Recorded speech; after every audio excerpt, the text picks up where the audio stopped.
Aujourd'hui, Léa est victorieuse. Peut-être ce soir, je ne sais pas.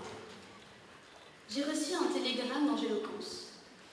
Léa victorieuse, récompense ce soir, sentiment distingué. Aussi étrange qu'amusant, n'est-ce pas, Albert?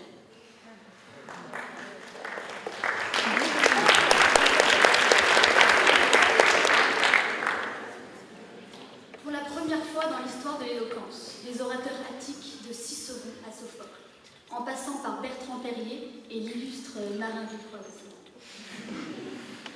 Vous allez connaître le gagnant avant la délibération. En tant que féministe opportuniste et fervente adulatrice de la discrimination positive, je tiens à profiter de ma position en tant que minorité. Oui, les minorités blanches, ça existe. Non pas que je sois une bonne oratrice ou une piètre écrivain. Enfin, le service gériatrie de l'Académie française s'est décidé ou pas? Peu importe, a fortiori, je ne suis pas en droit et mes chromosomes sont déterminés par le système XY. Maintenant que les esprits sont apaisés, soulagés, je vais tenter de vous prouver que je ne suis pas juste une rebeu du 9-3 qui rentre à Sciences Po par le concours Z. En écolière concentrée dans une salle sombre du bâtiment H de mon cher et tendre lycée français de Casablanca, le soleil chauffait ma joue à travers la fenêtre. J'écoutais avec tendresse et émotion, ou plutôt admiration, notre professeur de philosophie qui nous avait fait à toutes découvrir la sapiosexualité. Le préambule est très important, car il est censé susciter l'intérêt du spectateur pour votre discours. Après avoir cité du Camus, il est nécessaire de définir les termes de votre sujet, aussi coluchiant soit-il. Si la victoire est brillante, est-ce que l'échec est mat? Victoire, nom féminin du latin victoria, qui veut dire gagner une bataille, est un succès obtenu dans un combat, une guerre, ou encore une heureuse issue d'une lutte, d'une opposition, d'une compétition pour la personne qui a eu l'avantage. Exemple, Léa est sortie victorieuse grâce à son discours brillant qui a su mater et faire échouer les autres concurrents. Échec, jeu dans lequel deux adversaires déplacent sur un tableau de 64 cases deux séries de 16 pièces. Et oui, parce que le roi fragile, le fou oblique, la reine acharnée, le tour direct et le pion malin ne se targueront jamais d'un échec. Aujourd'hui, au XXIe siècle, dans un monde où le petit épicier en bas de chez toi s'est transformé en biocoque vegan issu de commerce équitable, où mon team building à l'Élysée pour trouver une solution contre le chômage, et où on a upérisé ta mère.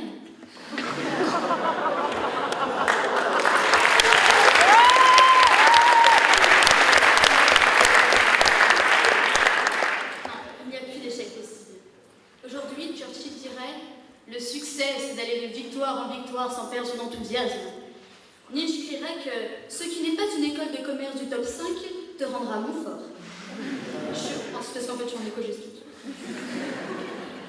Parce que finalement, au jour d'aujourd'hui, sur un forum de discussion, on ne va pas applaudir des deux mains à un jeune étudiant en anthropologie qui a encore l'illusion trompeuse de pouvoir optimiser au maximum sa réussite, même dans les méandres signaux.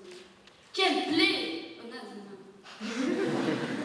En revanche, on se rappellera toujours des grandes batailles de Bonaparte, du César de François-Xavier de Maison et de la victoire de Baraque.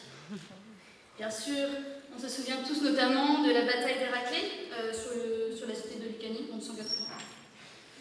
À la fin du IIIe siècle, les troupes de la République romaine, commandées par le consul Publius Valerius Lavinus Catapus, affrontent la coalition d'Épire, la coalition grecque d'Épire, des Chtiamikonos, des Tarentes et d'Héraclée. Nous parlerons alors d'une victoire à la Pyrrhus.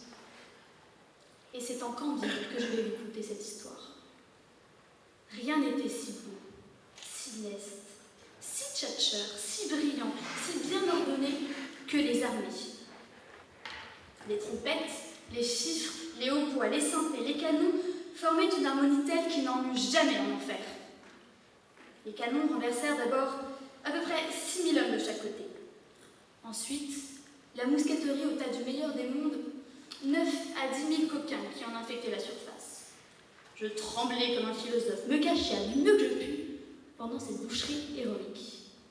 Enfin, tandis que les deux rois faisaient chanter des berceuses chacun dans son camp, je pris le parti d'aller raisonner ailleurs des effets et des causes. Peut-être allait-il répondre à la question qui me taraudait l'esprit. Est-ce que si la victoire est brillante, l'échec est mat? L'un d'entre eux me dit alors, ah, mais de toute façon, encore une défaite comme ça, et je vais rentrer seule en épire. C'est vraiment de pire en pire. Un autre me questionna plutôt. C'est vrai que l'armée napoléonienne subira une victoire à la Pyrrhus?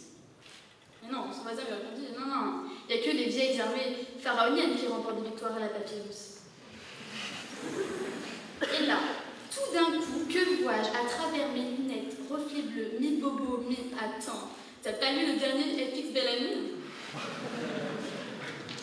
Deux troublants personnages étaient assis autour d'une table. Ils jouaient aux échecs. L'un des deux était grand comme un Alexandre. Le grand Benalla, la bouche balbutiant des balades brutales. Il avait un nez aquilin, le cou allongé comme le détroit de Gibraltar. La déception se dessinait sur son visage lorsque l'une des deux dames avança en C4, Picasso, vers Tours. En face, de l'autre côté, juxtaposée, totalement posée, se dressait une boîte de fer d'1,80 m, de 5,8 pieds, 180 cm et 17 inches. Vous l'aurez compris, c'était le célèbre match d'échecs Deep Blue versus Kasparov.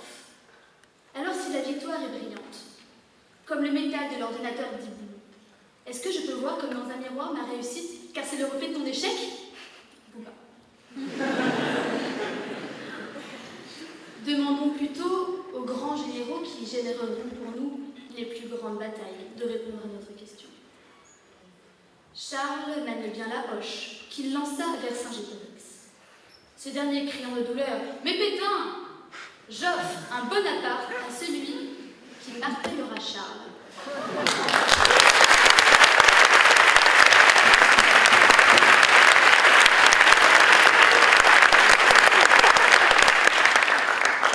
Parce que moi je peux en fait, il y a ma moto sur le parking du Leclerc. Aussitôt dit, aussitôt fait. Jules, qui lui n'était pas contre Pétri, venait de rentrer à pied par la Chine. Dans l'ivresse du triomphe, il fit comme Achille, qui avait jeté sa piconue. Puisque les populations du Cap avaient mis leurs échecs en valeur, il se dit « Je laisse ma peine en Sicile, je préfère réduire mon plan à la Grèce. » Allez, tous ceux qui habitent à Troyes, on se retrouve rue Ney pour un dernier calcul et on s'en va. Stéphanois, qui n'était donc pas un des trois, chanta plutôt « Mais quand nous nous reverrons un jour ou l'autre, j'y tiens beaucoup. » Jules répondit qu'il lui laissait le choix dans la date. Et par un heureux concours de circonstances, je me rappelais des malheurs de Sophie, que j'avais pour habitude de me faire lire par Marguerite, la servantesse. Elle avait un accent à couper au coquetot. Quant à moi, je dégustais mes madeleines de Proust. Marguerite dura donc près de 4 ans chez nous dans la Sarthe. Même si elle avait beau voir Simone, elle m'a appris à être plus Georgette que Georges, sans oublier de Colette toute l'admiration des hommes, surtout ceux qui avaient un Baudelaire de famille.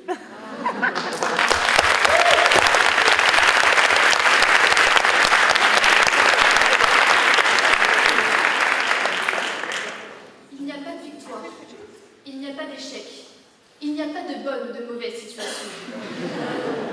Il y a surtout des hommes et des femmes plus ou moins bons. Des Bouteflika qui feraient mieux d'être Chanel No. 5 que Mandat numéro 5. Des femmes qui se battent comme des hommes pour leurs droits. Et moi, qui essaye encore de comprendre ce que Coluche voulait me dire en 1981. Parce Parce que finalement, il faut toujours viser la lune. Car même en cas d'échec, on dérive sans fin dans l'espace et on meurt d'asphyxie, seul. Et seules les étoiles brilleront.